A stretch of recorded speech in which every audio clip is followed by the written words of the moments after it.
Okay, traders. Now I want to run through the implementation of the pre-trade routine, right? Now, this is a simple process. You need to set up your Metastock Zenith if you have that in a way, and the templates have been designed like this in a way to help you guide you through the pre-trade routine, right? Now, if you haven't actually got the pre-trade routine, if you come across, okay, here to the trading education, come down to the trading guides and you'll find a download here for the pre-trade routine, right? So if I just click on that link, come across and you've got the pre-trade routine here. This will allow you to download the file, okay, into your downloads, and then you will be able to pop it up.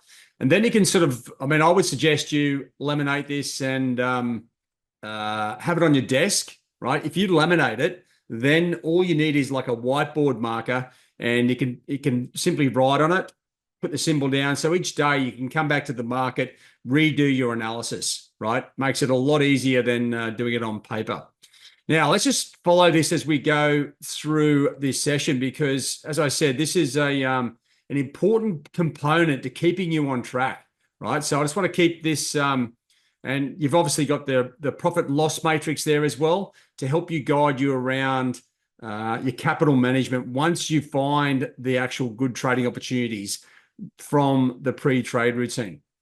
Now, first of all, let's just focus on, it always starts with technical analysis, current market direction, right? And I've allocated percentages here to try and give you some weighting to each component. So by the time we go through current market direction and then the upcoming fresh direction and momentum, right? The upcoming economic data, whether it's a driver or just a macro number.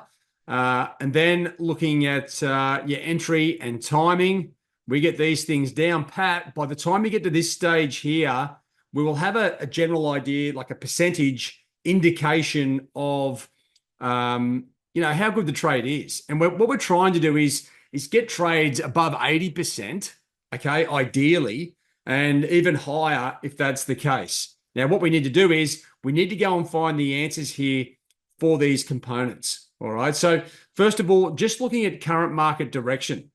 Now, if I was looking for current market direction, you're just going to come over to your charts. Now, I'll focus on the major, the instruments, right?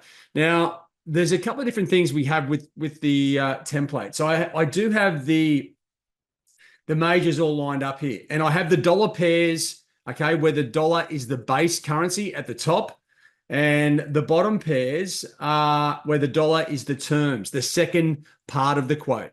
And what that means is the bottom instruments here, Euro, Sterling, Aussie, Kiwi, they should generally correlate in relation to the US dollar because they're all quoted the same way. And you can see with the current price action, that is the case. And the same with the dollar pairs, right? If the dollar is going down, well, these pairs go down as well. So you can see that very clearly.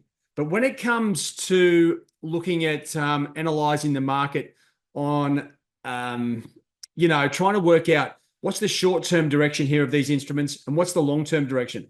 Well, you can look at this page, and then I've also got the daily, the same page with daily trend lines, okay? So you can have a look between those. Or what I've also got is to make it even a little bit easier, and this is the same as everything, your analysis needs to be easy. I've also got these instruments on another page, and I've just gone into it and put the hourly chart and the daily chart. Now, I've got the Aussie here at the moment. I've set this up for all the major instruments, and I'll just cover a few of them to get you on track. But what you can do basically is have the hourly chart, which is a reflection of the short-term direction, follow with the daily chart, right? Now, if I'm looking for direction here, I can see very clearly on the hourly chart here that the Aussie has broken higher through this resistance trend line around 66.80 or 66.85-ish, around there, right? So when I come down to looking at my document there, where did I put that thing? Okay, here it is here. So what I would be doing is, it's quite simple. You don't have to overthink it, right? Short-term direction, it's up. right? That is a simple case of where we are. And then on this page, it makes it very easy to have the daily Aussie daily trend line here. And you can see on a long-term perspective, this is going back well past 2023. It has broken higher, right? So we've got an up level here and we've got Aussie breaking higher there as well. All right. So once again, if I come back to the daily pre-trade routine, I should say, the short-term trend is up, long-term trend is up. Now, when I know direction, right, that's 40% of the answer here. Well, that's what I'm sort of saying. In this situation, I would be writing down here, I am a buyer, right? You do not want to get into the situation of saying, oh, I've missed the move. You know what? I might sell some and then look to get some back on the next dip. No, you focus specifically on direction. So we've got short-term and long-term direction up. Now, the next part of the equation is there anything that's going to drive this thing either up or down, right? And this is where we need to sort of go and just check out what's coming out, right, on the economic calendar. So if I look at the economic calendar and I've got this thing going up, I'm looking for reasons to get in, right? So and I'll come back to that because when it comes down to looking at the entry level, do we have a technical entry level or are we trading at market on the release of some news or an economic data release? Okay, so first of all, what is coming out? Is there anything coming out at the moment? Because if we get a driver when we do have clear direction, it makes trading super easy, like a very low risk and super easy to work out what you've got to be doing because we know we're a buyer. So when I come to the calendar, I'll be looking through the upcoming day's trading and isolating opportunities where the Aussie against the US dollar may move. So that means Aussie data or US data. Now, today we have the balance of goods data. Now, this doesn't even rate, right? It's more of just like a number that tells you, what the balance of goods and services is basically. And that's all it is. So you're like, well, we do have a number coming out, but it doesn't really impact the market, right? It doesn't have implications for the central bank. And that's why it doesn't have a gauge here, right? The central bank, they aren't going to change interest rates up or down based off the balance of goods and services, right? That's just a reading for what's happening in the market or in the economics at that time. So that doesn't really help us. Then you scroll down. I'll be scrolling down through that 24-hour period, trying to find if there's any US numbers, and there's not, right? So the situation is, in this case, okay, I'll come back to my pre-trade routine. We're going up. I'm a buyer. Okay, there's no driver. There's no macro data coming out. So we've got nothing here. And that's a shame because if we have a macro number, like a top tier number, right, and it could add an extra 20% like probability of success on the trade. We're already at 40%, right? So in this situation, it doesn't mean there's not a trading opportunity. What we need to be looking at this point is coming across to the third aspect, and there's a few things here, right? Now, let's just focus on the entry and the timing. These two things are connected, okay? So what we would be looking for is, okay, we don't have any macroeconomic data coming out, right? We know that. So let's just come back and have a look at the technical side of things and look at where we could be potentially getting into this trade. Now, where it currently is, right, the Aussie's at 67.08, right? And if I look at where this trend line comes into play, it's 66.81. Ideally, if this thing's going up, I've got to make a decision, right? Do I get in at current market levels? If I do, ideally, I want my stop loss below that previous resistance trend line, which is now going to act as support, right? So and what did we decide that was at? We determined that was at, let's make it 66.80. So we're going to, and at 08, it's 28 points from where we currently are to just get to that trend line. And I would generally say you want to be at least 10 points through that. So that's 38 points from here to here. to a potential stop loss level. Maybe throw in an extra couple of points just to make sure it's below 12. So then you're looking at 40 points for from where the current market is to your stop loss. Now, we could do one or two things there, right? We could either reduce our trade size, say our normal trade size is 10 lots, right? 40-point stop loss. Well, it blows out the risk to reward ratio and your capital management plan. But if we reduce the trade size to 5 lots, right? Well, then, you know what? This trade does fit that scope. It means you're not making as much on the opportunity initially, but you know what? It gets you in the trade. And that is based off a technical level, right? So once again, if we are looking at the opportunity here, right? If I get this back up and we're looking at a technical level, now there's two technical levels here. There's 10 or 20%. Now, 10% for the short term, like an hourly trend line, or 20% for a daily trend line, if we were using a daily trend line as the entry, right? It's got a little bit more meaning. So if I blow up the daily trend line here, the daily chart, and I look at where that level is, okay, it's at the same level. 66.80 is the same support level, right? So we've just got a bit of a correlation here between where the hourly trend line and the daily trend line are lining up. And that's good for us, because when I come back to the pre-trade routine, that means I would be adding a 20% weighting here, right? Now, if we had the daily trend line plus a economic data release, well, then you're really cooking with gas, right? But we are looking at the Aussie. It's going up short term. It's going up long term, 20%, 20%. We've got no help from the macro fundamentals, which is a shame. But we do have technical levels that we can use, right? And I'm saying it's a daily trend line. So that is, and I would be putting on my thing here, so 66.80 is the level, right? That's where we are with the daily trend line. So that gives me an extra 20%. So we've got 20% short term, 20% here for the long term, 20% for the, because we've got a technical entry level. Then you're looking at momentum, right? Which could add a further 20%. So what we're trying to gauge here is short-term momentum. Now, there's two ways to do this, right? Looking at a long-term chart, this is by no means overbought yet. It's got a lot of room to move to the top side. So when you're looking at sort of momentum, you can actually come back, short-term momentum, look at your hourly chart and see what's happening there. Now, this is not overbought, right? If it was overbought up here, I would be saying, you know what, we're not getting any help here.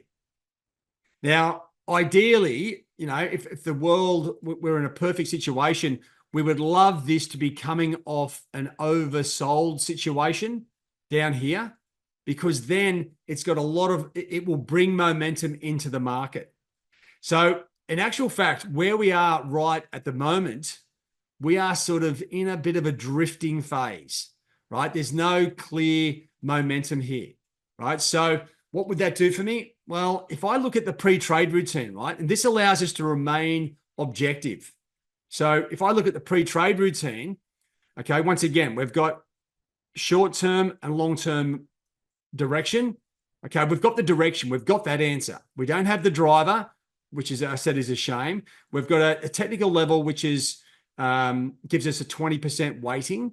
That's the 66.80. Okay, that's the support level. We would be using that as the basis for our capital management, right? So, you know, where the market is right now, do we get in now or do we wait for a dip and these sorts of things? That really comes down to, the answer for that comes down to the timing of the trade, right? If we get the timing right, then we get an extra 20% weighting here.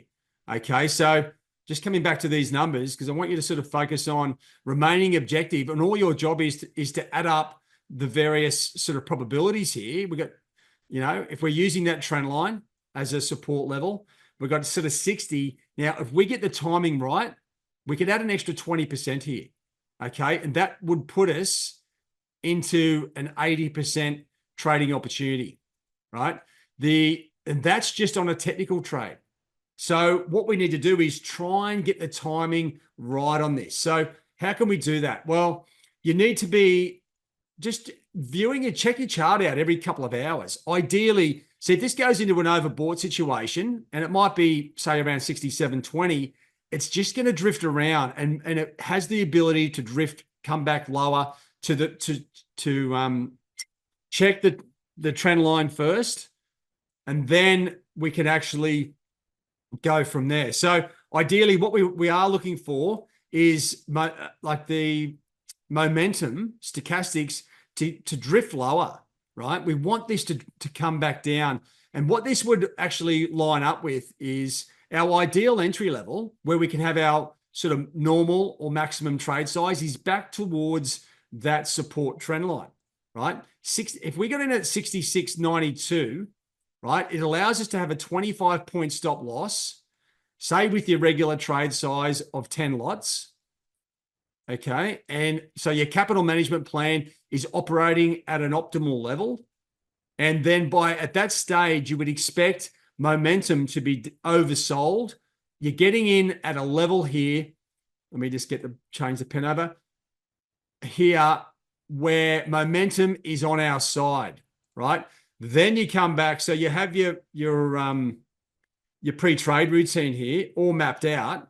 And so so all you're looking for at this point, you've got the direction, short-term, long-term. We know there's nothing coming out over the next 24 hours. Okay, we've got a technical level here in play. We know exactly where to get in, and it's around that daily trend line. Okay, at the moment, we do not have the momentum, short-term momentum, or the timing on our side. That's all we have to wait for.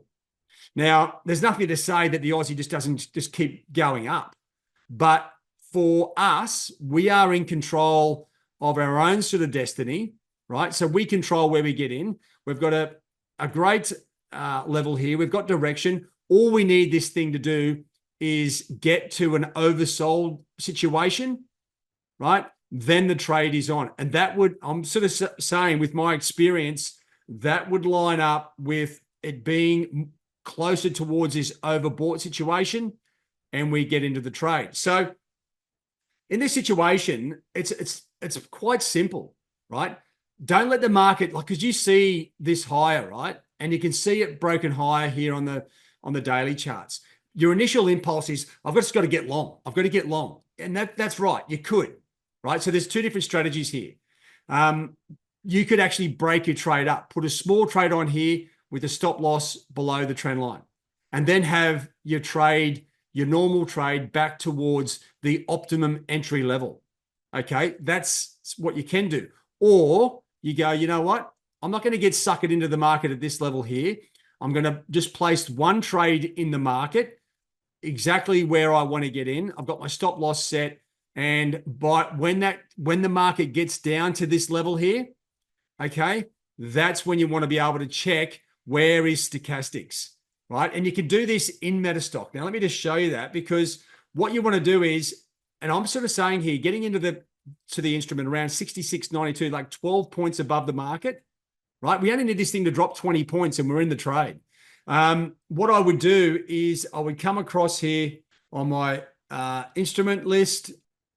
Okay, so if I just come down to the Aussie, right, and I just right click on that, hit set alert, I can come over here and set the level, right? So equal or less than. So I want it to be, I want to know when it's at 66.92, right? So at this point, I can set up my mobile, okay? Push notifications on your mobile device.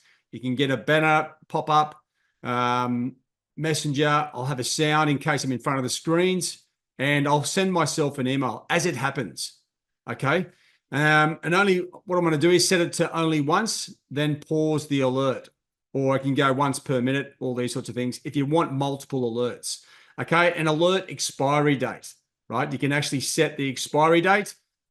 Maybe I'll make it the 5th of July. So if I set that in the market, all I need to be doing is having a look at the market at the time when I get alerted, right? I'll get an email, I'll get a text message on this device, and then I can come back, check where the Aussie is. All I need to be doing at this point is checking the actual stochastics. Is it overbought? Is this in my favor when it gets there? That's what we're looking to do. Okay, so what that means is you don't need to spend endless hours in front of the screens. Okay, you don't need to put the order in the market just at the moment, although I would probably suggest you do. But if it gets to 66.92, right, and it's during your day when you have access to your text or emails, then that's what I would be doing is, well, I would actually just let the alert notify me. Then I would come back and check the screens and see where momentum is, right? If I was actually going to sleep, right, or you were busy for the day for like 6 or 8 hours, I would actually put the order in the market, still leave the alert there so you can get notified that the order is there. Okay, but you're set. Now, you can see there's a little bit of extra risk because if it comes back down, is it just drifting down on normal price action or is it some extra news? Now, we know there's no news coming out that's going to affect the Aussie today. So you've got to sort of make that decision. And over the course of time, you may work out different strategies, right? As I said, you may just put half of the position on at that level with the alerts, right? So you've got half the position on, then you get alerted, and then we see what's going on. And then if you come back and check and momentum isn't at the right spot, well, you could potentially add to the position or manage it. Now, the key thing to understand is when these moves, they break up like this, okay, you can see the price action going sideways. It usually comes down, tests once, and then goes, right? So that's the danger. You may miss the opportunity.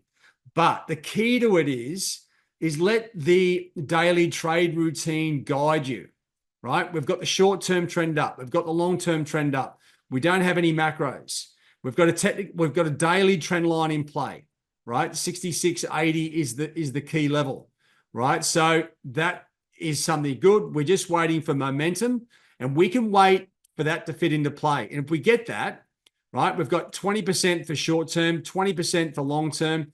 We've got a daily trend line, which is going to work for us, another 20%. If we get momentum working for us, then we've got an 80% probability of success, right? Then this is where it gets sort of super cool. With that, you can actually come back, just scroll up here and come into the chart. If we've got an 80% profile, right, this is where the magic comes into play. Percentage of success, probability of success, I should say, 80%. Well, then you can work out very clearly, depending on where your account balance is and your P&L, how much to risk on the trades, right? It's as simple as that, right? You don't need to go crazy. You can just come in, risk, work out your the amount of risk you can put on, and then you can sort of come back through the profit and loss matrix and work out, you know what, if you want to use a 25-point stop loss and you're risking $500, well, that gives you a trade size of 2 lots, right? At the same time, if you want to use, say, a 40-point stop loss and you want to risk $500, it's probably a trade around 1.25 lots, okay, because it's in between these two. So you can easily, you don't have to overthink it. And what this does, using the pre-trade routine and the profit and loss matrix, okay, and that's the 4 consecutive loss rule, it keeps everything objective. It takes the emotions out of it. All you're doing is you're now like a robot almost, right? You've got these parts, great. You've got no help from this part, which doesn't mean, you know, the trade isn't on. You've got help here. That gives us, and we're waiting for short-term momentum. Then we can come back to the lot size and actually just put the trade on with the stop loss, take profit, work out which tool is best for us. In this situation I'm describing with the Aussie at the moment, I would say Trendline Trader is the best tool to be using, right? Because you don't want to be sitting in front of the screens. We're just looking for this, like the Aussie dollar to sort of drift back down, test the trend line, and then break higher to the top side, right? So that would be the best tool to do it. So hopefully that gives you a bit of insight into how to sort of use the pre-trade routine, right? This is like a super important for new traders to understand. Now, the better you get, the more you'll just quickly go through this. Okay, so when you come back to this, make sure you switch on, okay, first of all, right? That's the first thing you need to do when you come back to the screens. Focus. You want to come in with a professional attitude. Now you want to decide the trading opportunity and let the pre-trade routine here guide you into that. Like at the moment, you can see we don't have a great level at the moment. If we wanted to get in at market at the moment, we would have to reduce our trade size and have a bigger stop loss. Doesn't mean the trade's not cool, but momentum is not really going up or down at the moment. So we've got time to wait. Then we want to execute the trade, put the order in the market.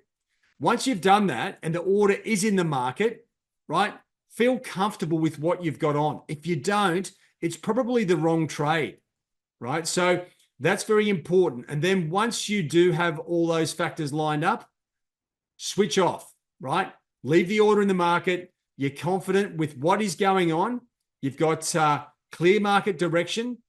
We've got an entry level back towards that support trend line or the previous resistance, which is acting as support. Now we just need to wait for momentum to come into our favor. And why we're doing that, it gives us the edge, right? If this is coming from an oversold situation, then that is a great opportunity for us. So if it keeps going down, the market will be buying itself, and that'll hold the Aussie up. So not only will we have the support trend line here, so previous resistance acting as support, we will have that in our favor. We'll also have the momentum in our favor, right? And that is a likely trade, or like a winning trade, all right? And it just comes down to following that pre-trade routine as closely as you can. And you want to make this a habit, right?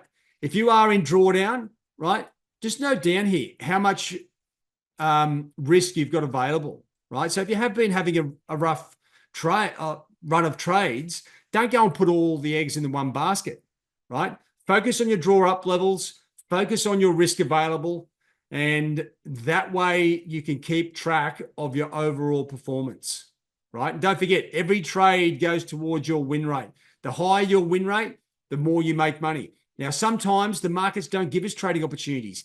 Use the pre-trade routine to guide you, right? Because if you get frustrated and emotional, you won't look at this and you'll just start rushing in, placing trades. Remain objective, use the pre-trade routine, start with the technical perspective, okay? And as I showed you on my Metastock here, you can do it by looking at the majors or just drill into specific instruments, isolate direction, then check the calendar, see if we get a driver, right? Or a macro number. And then if we have technicals in play, well, I tell you what, you're going to have a great trading opportunity. You can see very clearly, right? A technical trade, we are really relying on momentum to give us the edge, especially with a technical level. But if we have the fundamentals in play, it becomes like a no-brainer. We've got entry levels, we've got direction, and now we're going to get the main driver of direction, and that's where the economic data comes in. Stick to the pre-trade routine. It will keep you out of trouble and allow you to identify good trading opportunities. Good luck and happy trading.